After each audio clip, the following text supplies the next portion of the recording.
Bazeni koji su izgrađeni u Kragujevcu i Subotici građeni su uz pomoć Republike i pokrajine i to u iznosu pola-pola, a ne kao što je predviđeno u Pančevu samo sopstvenim sredstvima i to iz kredita, kazao je Srđan Stanković, potpredsednik Narandžastog bloka. Pre odluke o kreditnom zaduženju trebalo je završiti pregovore sa republičkim i pokrajinskim organima, od kojih se očekuje da sufinansiraju izgradnju zatvorenog olimpijskog bazena, smatra Stanković.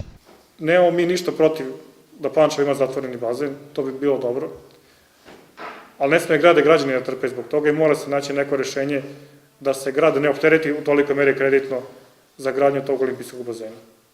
Ako bi se to rešenje našlo, možda bi se mi podržali taj projekat. Ali u ovakvoj situaciji, kakva je sad, znači da grad finansira sve sam iz sopstvenih sredstava, znači kroz kreditiranje i kroz izdvajanje iz budžeta, mi takav projekat ne možemo podržati, smatramo da će biti poguban za gradske finansije i za razvoj grada. Možemo se složiti recimo s tim ulaganjem u komunalnu infrastrukturu od 100 miliona koja je sad najavljena, će se nešto uložiti i za industrijsku zonu i za uređenje nekih ulica, to je u redu. Ali za ovo ostalo, za sada, mislimo da je to jedno loše rešenje za grad.